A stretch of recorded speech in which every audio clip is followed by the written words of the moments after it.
Kia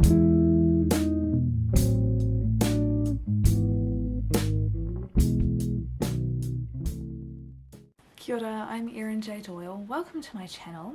Today is the 1st of July, so the first day of Camp NaNo, and I decided what I was going to do for camp yesterday. So there has been no prep work, but I nonetheless have a plan. My plan is to spend 1 hour each day working on my poetry.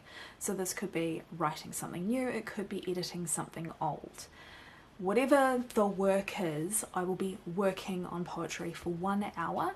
I'm going to make that the first hour when not quite when I get home, but once I've got home and I had dinner and all those, life maintenance-y things that we don't care about, but probably should. Once I actually sit down to write, I'm going to spend the first hour working on poetry, and then I'm going to switch back to my Camino story so that the ball can keep rolling on that project because I'm so desperate to actually finish it. The reason I've decided to do this poetry thing instead of just focusing on my Camino story and giving myself an editing goal is so that I just have a little bit of a break and I can think about other things for a while and maybe finish some things and try, playing with different ideas that have nothing to do with the Camino story, try experimenting with different ways of expressing myself through language and all those things that you can do with poetry that you don't randomly do halfway through a novel, because that would be weird. And I'm hoping that this will also give me some additional completed pieces that can be sent out so I can continue working towards my goal of collecting 25 rejections before the end of the year. All whilst still making progress on the rewriting and editing, developmental changes, etc. that are needed for the Camino story. So that's what we're going to do. So I'm going to set a timer for an hour. Don't know what I'm going to look at, and possibly, yes, this is helping you understand me.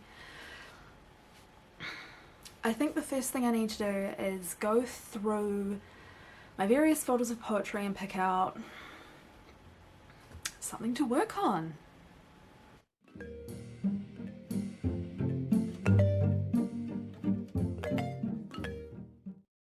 That's my 1 hour of poetry writing done. I spent the whole time working on one stanza of one poem.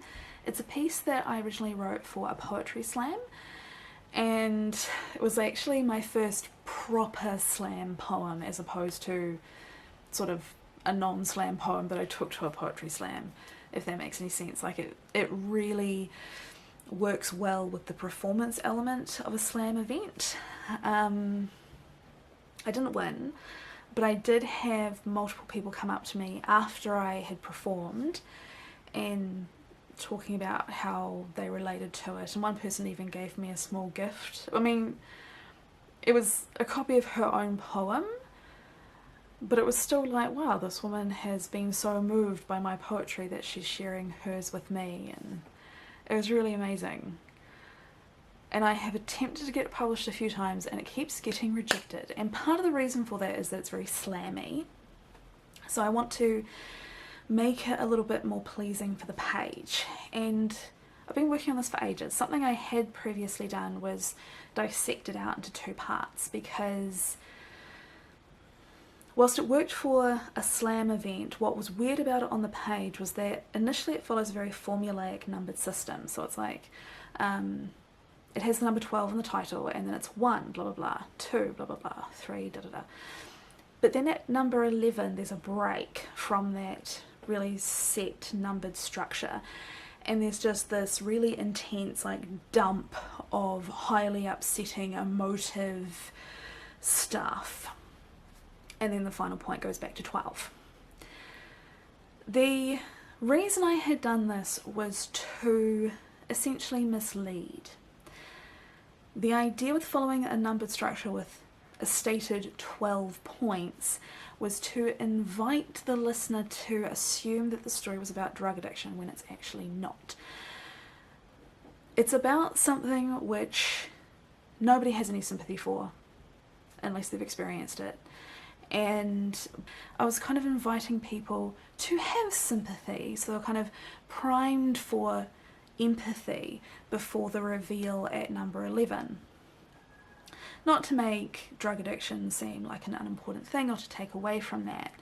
That wasn't the intention. The intention was more to sort of use the more popular thing to have sympathy or empathy towards, to draw attention and emotion towards an issue that deserves sympathy and empathy but receives a lot of very active, pure fucking hatred. So that was why I had gone with that structure.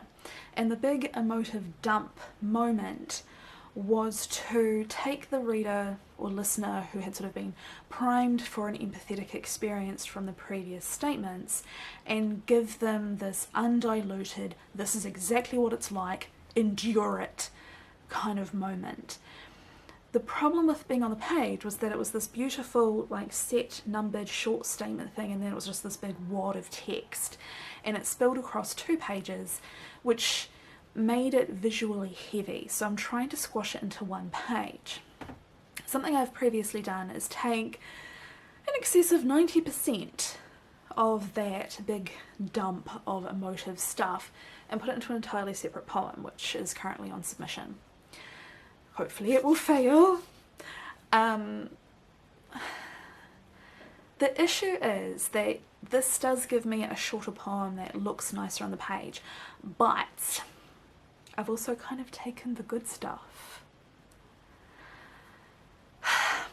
So I've spent an entire hour just mucking around with this little, the amount of space that I have on the page where I can still fit the rest of the poem. So I'm just like, what space I've got, how can I possibly fit in enough ideas to make it feel overwhelming? Because that's the point. It's supposed to make you feel like the, you know, like the weight of the world is on you and you've just been dumped into this really intense, oh my god, this is unmanageable experience, so you can understand the relapse moment, which comes at the end.